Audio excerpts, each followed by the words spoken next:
Hello all, मैं हूं doctor Keshav काळे और मैं औरंगाबाद में केबीसी यानी काइज बायोलॉजी क्लासेस में पढ़ाता हूं। लोकोमोशन और मोमेंट ये टॉपिक हम लोग पढ़ रहे हैं, जिसका ये आज का लास्ट लेक्चर है। आज टॉपिक खत्म हो जाएगा, कंप्लीट हो जाएगा। तो लास्ट लेक्चर में हमने पढ़ा था साइनोवियल जॉइंट्स के बारे में, मतलब जॉइंट शुरू किए थे और लास्ट के 2 लेक्चर में हमने जॉइंट्स कंप्लीट किए हैं। जॉइंट्स में जो जॉइंट बिल्कुल भी मोबाइल नहीं होते उनको इमूवेबल जॉइंट या फिर फाइब्रस जॉइंट कहा जाता है।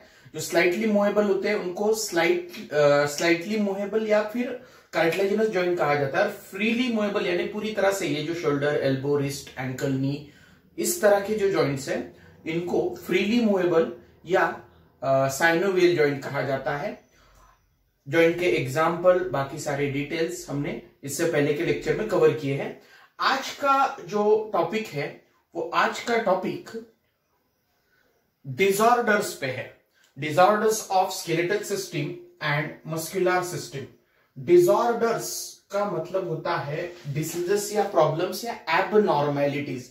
मतलब हमने अब तक जो पढ़ा वो नॉर्मल चीजें पढ़ी कि एक हेल्दी इंडिविजुअल में क्या होना चाहिए, बोन कैसे होने चाहिए, कितने होने चाहिए, मसल्स ने कैसे काम करना चाहिए, ये सारे पॉइंट्स हमने हेल्दी इंसान के रेफरेंस में पढ़े हैं। डिसऑर्डर्स यानी एबनॉर्मेलिटीज, तो स्केलेटल और मस्कुलर सिस्टम में कौन से एबनॉर्मेलिटीज होते हैं? उसमें पहला है मायस्थेनिया।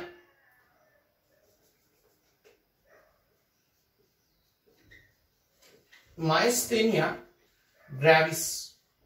ये मायस्थेनिया ग्रेविस जो है ये न्यूरोमस्कुलर जंक्शन का प्रॉब्लम है।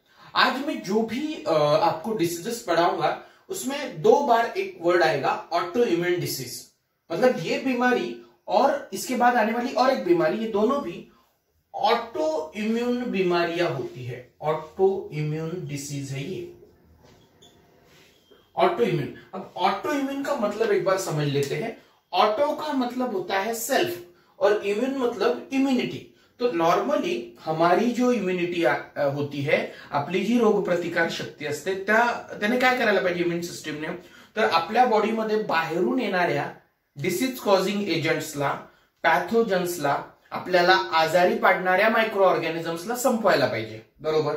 म्हणजे आपली our immunity should fight with the foreign organisms और विथ फॉरेन सब्सटेंसेस और विथ फॉरेन मटेरियल। किसी भी फॉरेन मटेरियल मतलब जो हमारे बॉडी का खुद का नहीं है, हमारा ओन सब्सटेंस या ओन कोई मॉलिक्यूल नहीं है, कुछ बाहर से आया है, उसके अगेंस्ट अगर हमारी इम्यूनिटी, मतलब उसके अगेंस्ट हमारी इम्यूनिटी ने फाइट करना चाहिए।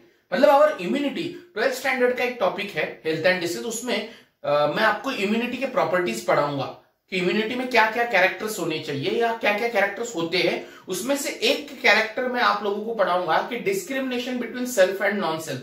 मतलब इम्यून सिस्टम की एक प्रॉपर्टी होती है सेल्फ और नॉन सेल्फ में डिस्क्रिमिनेट करने की, यानी कि इम्यूनिटी को पता होता है कि बॉडी के खुद के टिश्यू कौन से है और बाहर से आया हुआ सब्सटेंस क्या है, तो वो खुद के टिश्यू को कभी डैमेज नहीं करता है। हेल्दी इंडिविजुअल में बाहर से आए हुए सब्सटेंसेस के अगेंस्ट ही फाइट करता है। ऐसा कब? जब इम्यूनिटी नॉर्मली काम कर रहा हो, जब इम्यूनिटी हेल्दी इंडिविजुअल में हो। लेकिन कुछ लोगों में, कुछ डिसीजेस में, कुछ डिसीजेस में इम्यूनिटी जो है वो खुद के ही बॉडी के टिश्यू को डैमेज करने लग जाता है। मतलब मेरा ही इम्यूनिटी अगर मेरे ही टिश्यू के अगेंस्ट फाइट करने लग जाए तो उस कंडीशन को, उस बीमारी को कहते हैं ऑटो इम्यून डिसीज। ऑटो मतलब सेल्फ, इम्यून मतलब इम्यूनिटी और डिसीज मतलब बीमारी। तो ऐसी बीमारी जो ऑटो इम्यून है, मतलब अपनी ही इम्यूनिटी अपने ही टिश्यू को डैमेज कर रहा है। तो इस मायस्थेनिया ग्रेविस में होता क्या है, हमारा जो न्यूरोमस्कुलर जंक्शन होता है, suppose this is our brain, ये हमारा ब्रेन है। ब्रेन से निकला हुआ कौन सा नर्व होता है वो? This is the motor nerve. Okay, motor nerve. और मोटार नर्व किसको सिग्नल दे रहा है? This is the muscle. Okay, muscle, ये मसल को सिग्नल दे रहा है।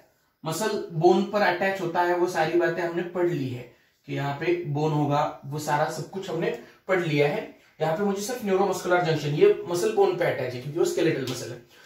होता क्या है कि मोटार नर्व यहां पर मैसेज लेकर आया, आगे ये किसी मसल फाइबर का सपोज सार्कोलेमा है और इस जंक्शन को हम न्यूरोमस्कुलर जंक्शन या मोटार एंड प्लेट कहते हैं। अब मैसेज आगे भेजने के लिए गैप भरना जरूरी है। गैप कब भरेगा? जब यहाँ पे न्यूरोट्रांसमीटर रिलीज होगा, जैसे कि एसिटिल कोलिन न्यूरोट्रांसमीटर है। उसके आगे की स्टोरी ये होती है कि ये न्यूरोट्रांसमीटर रिलीज होने के बाद मसल के सरफेस पे ऐसे रिसेप्टर्स होते हैं, मसल के सरफेस पे होते हैं रिसेप्टर्स, और ये जो रिसेप्टर्स है, इन रिसेप्टर से न्यूरोट्रांसमीटर बाइंड हो गया कि मैसेज जो है वो आगे मसल में ट्रांसफर हो जाता है, मसल कॉन्ट्रैक्ट होती है, या फिर जिस काम के लिए वो मैसेज है वो काम वहां पे होने लगता है। इतनी सी बात है। अब हमारी मतलब जिन लोगों को ये बीमारी होती है ऑटोइम्यून डिसीज, उनकी इम्यूनिटी क्या करती है? एंटीबॉडीज बनाती है। एंटीबॉडीज जो होते हैं, ये एंटीबॉडीज, हमारा जो इम्यून सिस्टम होता है वो एक स्पेशल टाइप के प्रोटीन्स बनाता है, उनको कहते हैं एंटीबॉडीज। एंटीबॉडीज एंटीबॉडीज जो होते हैं बच्चों, these are the weapons of our body, हमारे बॉडी के वेपन्स की तरह होते हैं, जिनको वो बनते किससे है? प्रोटीन से बनते हैं। तो these antibodies are just like a weapons of our body produced by our immune system to fight against the foreign agents जो कि डिसीज कॉज कर सकते हैं, जो हमें बीमार कर सकते हैं। लेकिन ऑटोइम्यून डिसीजेस में ये जो अँटीबॉडीज बने हैं, ही जे काही प्रोटीन्स बनवलेले आपल्या इम्युनिटीने, ते येतात आणि आपल्याच टिश्यूवर जाऊन बसतात, या रिसेप्टर्सला जाऊन बसतात। आता रिसेप्टरवर अँटीबॉडीज जाऊन बसल्या की हा जो न्यूरोट्रांसमीटर आहे तो रिसेप्टरला बाइंड होऊ शकणार नाही मसलवरच्या, आणि जो मेसेज आपल्या नर्वस सिस्टम कडनं आलेला आहे तो मसलकडे जाणार नाही, आणि मसलकडे मेसेज गेला नाही तर मसल तिथं कॉन्ट्रॅक्ट होणार नाही, किंवा मसल जो आहे तो जे काम त्याला सांगितलं गेलेलं ते करणार नाही।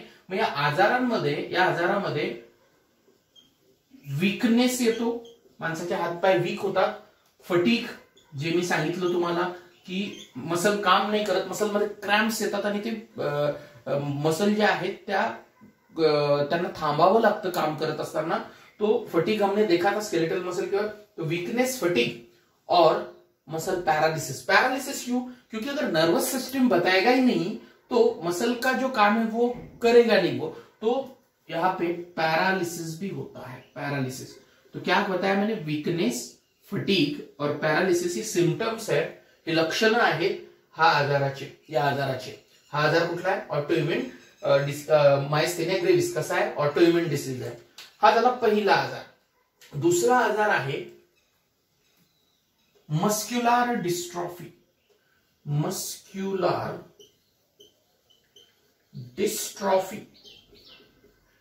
एक जेनेटिकल आजार आहे हा। जेनेटिकल प्रॉब्लेम असतात, जीन्स मध्ये प्रॉब्लेम असतात। होतं काय, एक हेल्दी बॉर्न बेबी जो असतो त्याच्यामध्ये हळूहळू त्याच्या मसल्स डिजनरेट व्हायला लागतात, आणि तो वीक होत शेवटी पूर्णपणे अपंग होऊन जातो, त्याच्या मसल अजिबातच काम करत नाहीत। तर असा हा आजार आहे। असं का होतं? कारण त्याचे जीन्स फॉल्टी असतात, आणि ते जीन्स फॉल्टी असल्यामुळे जन्म झाल्यानंतर तिथं मसल डिजनरेट, प्रोग्रेसिव्ह डिजनरेशन होऊन जातं मसलचं। हळूहळू मसल वीक होत तो मुलगा पूर्णपणे म्हणजे जो कोणी आहे तो इंडिव्हिज्युअल पूर्णपणे अपंग होऊन जातो। अशा आजाराला म्हणतात muscular dystrophy. This is the second condition और second abnormality related with the musculoskeletal system. इसके बाद तीसरा है आर्थराइटिस। आर्थ्रो का मतलब होता है बच्चों, आर्थ्रो का मतलब, तो डार्क पेन से लिख लिया मैंने, दिख नहीं रहा था इसलिए स्क्रीन पर क्लियर। आर्थराइटिस का मतलब होता है, सबसे पहले आर्थ्रो का मतलब समझते थे। आर्थ्रो ये वर्ड जॉइंट से रिलेटेड है। ओके, जॉइंट से रिलेटेड होता है वर्ड आर्थ्रो, और आइटिस लग गया, आइटिस तो मतलब होता है इन्फ्लामेशन। तो arthritis is the condition in which joints get inflamed. It is the inflammation of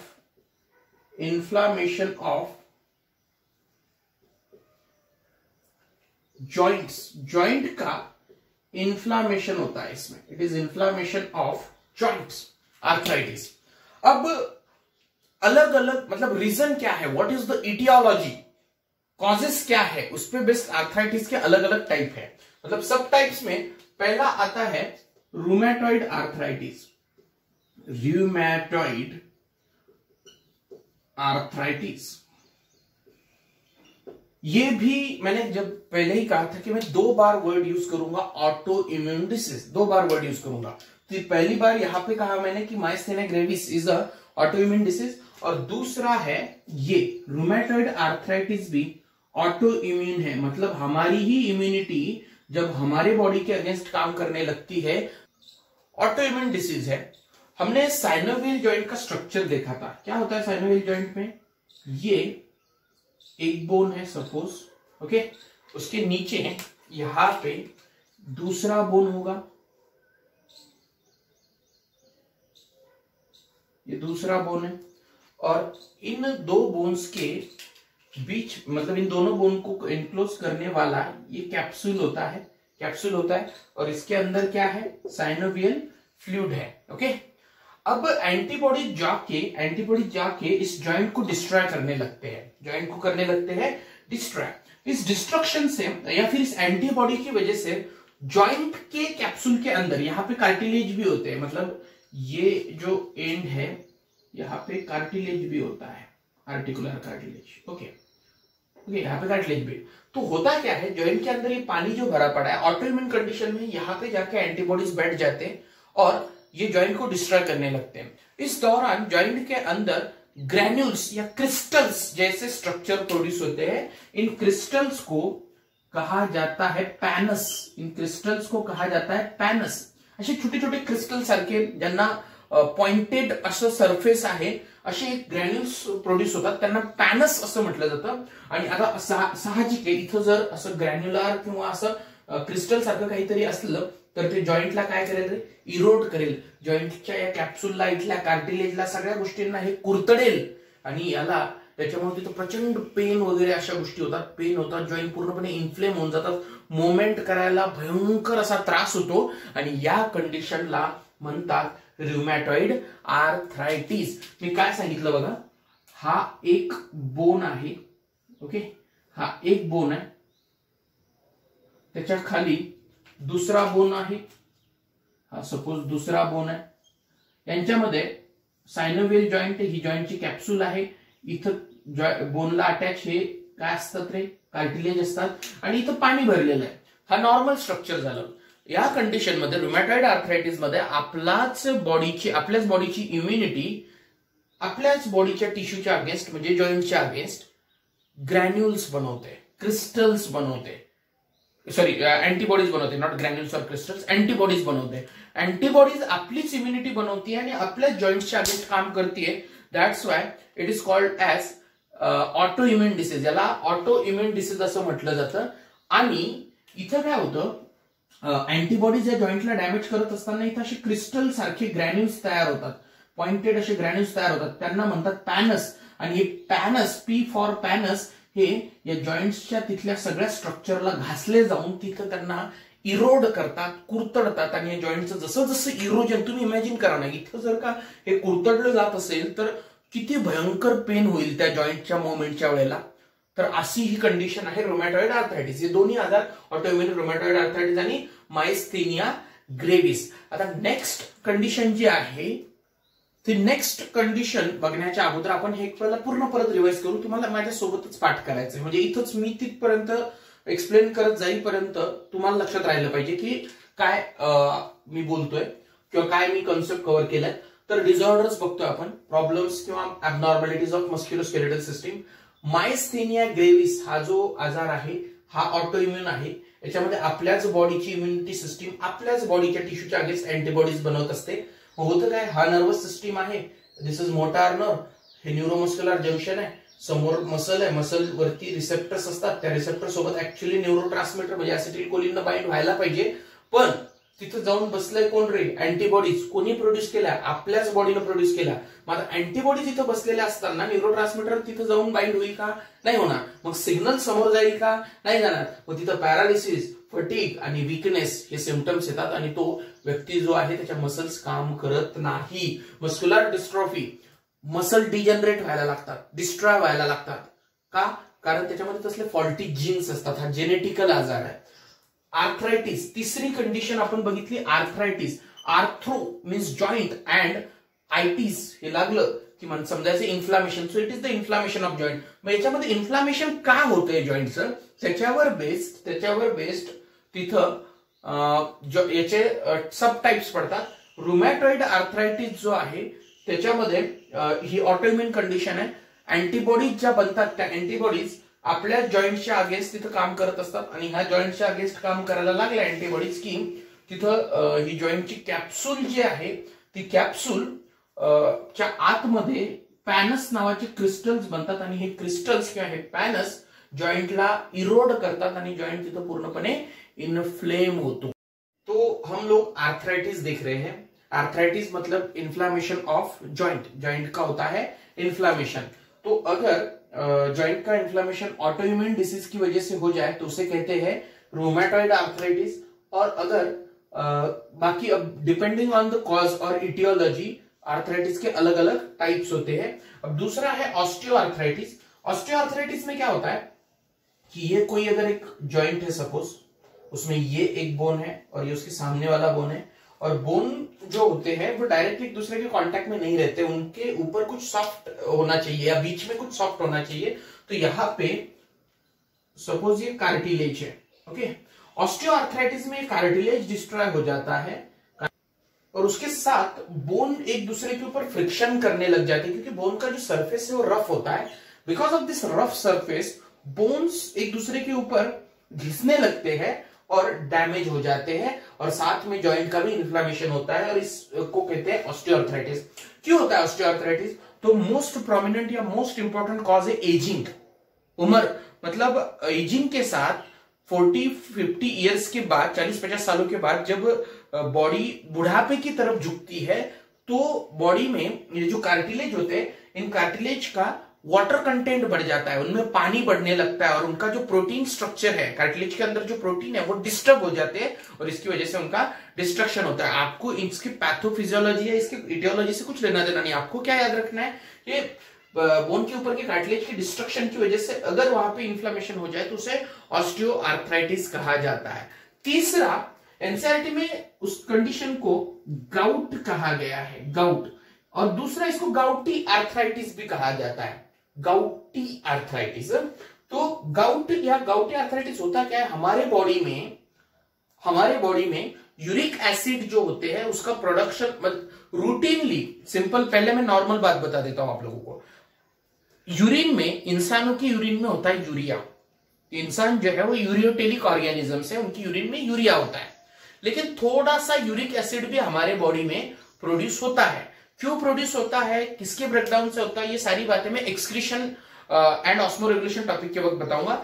आज मुझे सिर्फ इतना बताना है कि हमारे बॉडी में small amount of uric acid हर रोज प्रोड्यूस होता है और वो यूरिक एसिड रूटीनली यूरिन के थ्रू बाहर फेंक दिया, एक्सक्रीट कर दिया जाता है, रिमूव कर दिया जाता है.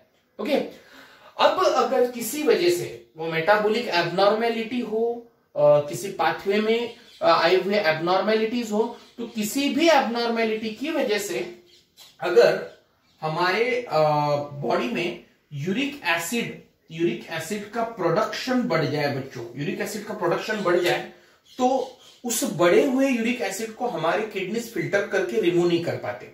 किडनी थोड़ा सा यूरिक एसिड है तो उसे निकाल सकते हैं, थोड़े से यूरिक एसिड को किडनी निकाल सकते हैं, लेकिन increased level of uric acid अगर है वहां पे, एबनॉर्मली पैथोलॉजिकली यूरिक एसिड अगर बढ़ चुका है तो उसे हमारी किडनी जो है वो हैंडल नहीं कर पाते और ये यूरिक एसिड ब्लड में उसका लेवल बढ़ने लगता है. ब्लड में यूरिक एसिड का लेवल बढ़ने के बाद इस यूरिक एसिड का क्या होता है, तो वो दो जगह जाता है. एक किडनीज में डिपॉजिट होता है, किडनी से फिल्टर नहीं होता, किडनी में डिपॉजिट हो जाता है. ये अगर किडनी है सपोज, ये अगर किडनी है तो किडनी के अंदर डिपॉजिट होकर वहां पे स्टोन्स बना देता है, यूरिक एसिड के स्टोन्स बनते हैं. और दूसरा वो जाता है जॉइंट्स में और जॉइंट्स में यूरिक एसिड डिपॉजिट होने की वजह से जॉइंट का होता है inflammation and inflammation of joint because of the deposition of uric acid is called as gout, उसे कहते हैं gout. Then fourth one is osteoporosis.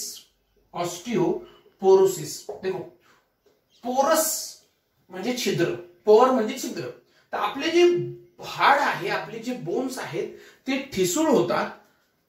Osteoarthritis में बोन का जो मांस है या उसके अंदर जो कैल्शियम भरा पड़ा है, नॉट ऑस्टियोआर्थराइटिस, एक्चुअली ऑस्टियोपोरोसिस। तो ऑस्टियोपोरोसिस में बोन के अंदर जो कैल्शियम भरा पड़ा है वो कैल्शियम धीरे धीरे कम होता है, बोन का मास कम होने लगता है और बोन ब्रिटल होने लगते हैं। ब्रिटल म्हणजे ठिसूळ होणे, हाड वीक होतात। मग काय कारण आहे की ऑस्टियोपोरोसिस का होईल? ऑस्टियॉन मतलब बोन और पोरस मतलब छेद, पोरस मतलब छेद। तो इन पोरस या पोरोसिस की वजह से बोन जो है, या फिर ऑस्टियोपोरोसिस में बोन जो है वो वीक होने लगते हैं। रीजन क्या है ऑस्टियोपोरोसिस होने के? तो वो सारे रीजन जिसकी वजह से बोन के अंदर का कैल्शियम कम होने लग जाए, बोन के अंदर का कैल्शियम कम होने के जितने भी रीजन है उसकी वजह से ऑस्टियोपोरोसिस होता है। अब कौन से रीजन है? कुछ बातें सिंपल सी, अगर आप जो खाना खाते हो उस खाने में ही कैल्शियम ना हो तो आपको ऑस्टियोपोरोसिस होगा, पहला। दूसरा, आप खाना खाते भी हो लेकिन किसी वजह से खाना आपके खाने में से कैल्शियम एब्जॉर्ब नहीं कर रहा है डाइजेस्टिव सिस्टम, वो कैल्शियम वैसे ही बॉडी के बाहर इजेस्ट हो रहा है फीकल मैटर के थ्रू, वो एब्जॉर्ब नहीं हो रहा।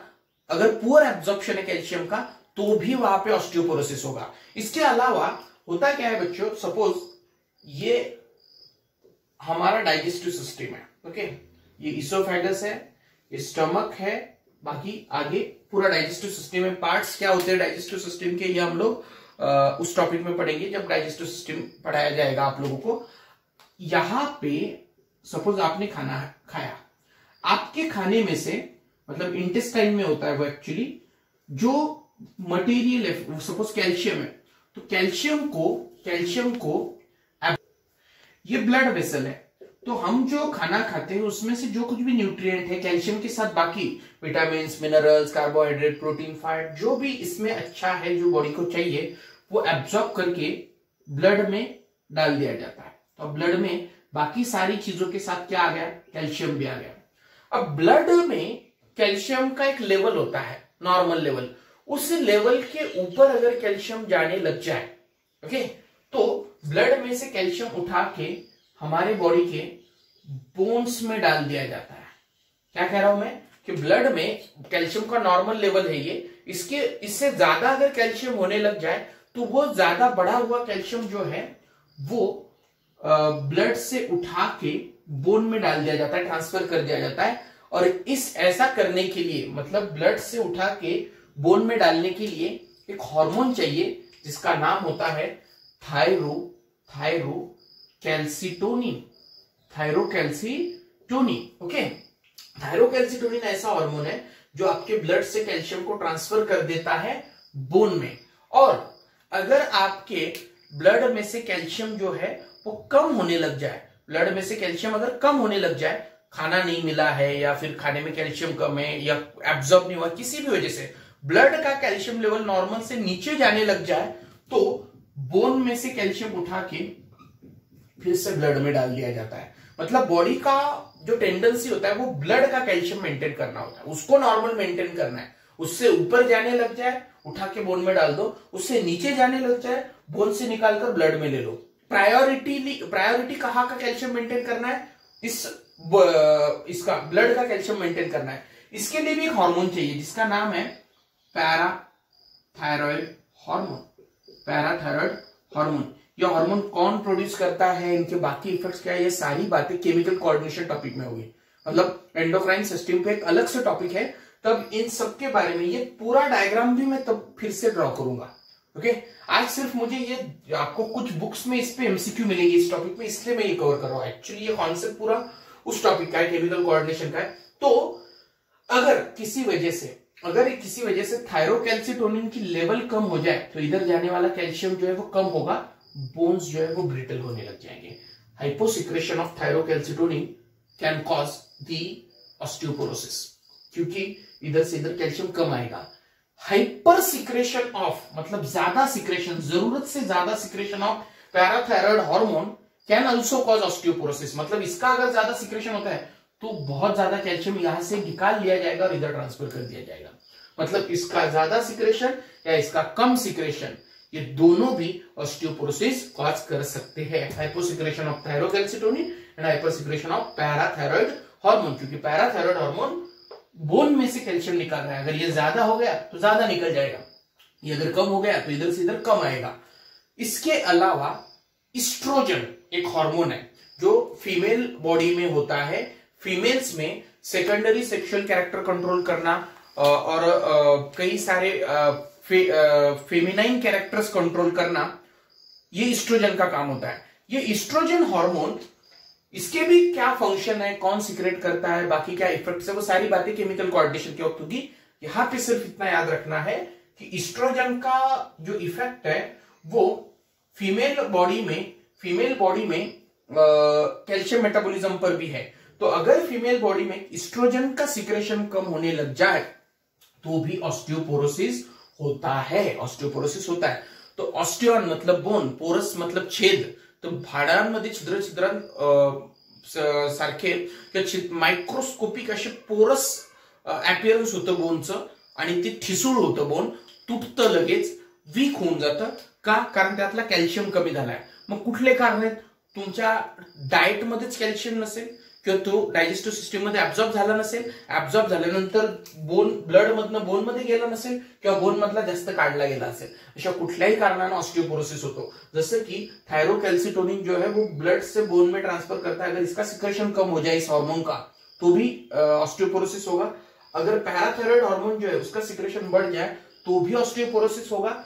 इस्ट्रोजन जो कि फीमेल बॉडी में एक हार्मोन सिक्रेट होता है, उसका अगर सिक्रेशन कम हो जाए तो भी क्या ऑस्टियोपोरोसिस होता है, क्योंकि इस्ट्रोजन का इंपैक्ट कैल्शियम मेटाबॉलिज्म पर होता है। अब इसके बाद next is tetany. Okay, rapid and wild contractions of muscle मध्ये असे वाइल्ड कॉन्ट्रॅक्शन्स होतात आणि मसल रिलॅक्स नाही होत, स्पाझम ज्याला म्हटलं गेलंय। तो wild spasms of the muscles is called as tetany, और ये कैल्शियम कम होने की वजह से ये बीमारी होती है। It causes due to the hypocalcaemia या कैल्शियम लेवल कम होने की वजह से मसल में वाइल्ड रैपिड कॉन्ट्रैक्शंस होने लगते हैं और इसे टिटैनी कहा जाता है। तो इस टिटैनी के साथ ही ये टॉपिक होता है कंप्लीट। टॉपिक से रिलेटेड कुछ भी डाउट हो आप मुझे व्हाट्सएप या कॉल कर सकते हैं, आपके डाउट क्लियर कर लीजिए। डाउट्स मत रखिए, और एक आदत अभी से डाल लीजिए कि जैसे जिस दिन टॉपिक खत्म हो जाएगा, मतलब मेरा पढ़ा के खत्म हो जाएगा, उसी दिन आपका पढ़कर भी खत्म होना चाहिए। मतलब जिस दिन मैं पढ़ाना उस टॉपिक को या फिर मेरा उस टॉपिक पे लास्ट लेक्चर होगा, उस दिन आपका भी उस टॉपिक का लास्ट स्टडी सेशन होना चाहिए। टॉपिक पेंडिंग नहीं रखने, यह आदत बहुत ज्यादा बेनिफिशियल है। अगर आप टीचर के साथ पढ़ते हो तो जिस दिन सिलेबस कंप्लीट होता है उस दिन आपकी भी पढ़ाई कंप्लीट हो जाती है और आप काफी ज्यादा स्ट्रांग पोजीशन में रहते हो एग्जाम क्रैक करने के, भले ही वो एग्जाम कोई भी हो। ओके, तो ये आदत शुरुआत से ही आपको रखनी है। दूसरा ही टॉपिक है, टॉपिक पेंडिंग मत रखो, और हमेशा मेरा टॉपिक पर जिस दिन लास्ट लेक्चर होगा उस दिन आपका भी वही बीट मतलब पढ़ने का बाकी रहना चाहिए, और लेक्चर होते ही वो बीट खत्म हो गया तो आपका भी टॉपिक पढ़कर खत्म हो जाना चाहिए। ओके, आज यही पे रुकते हैं। Thank you.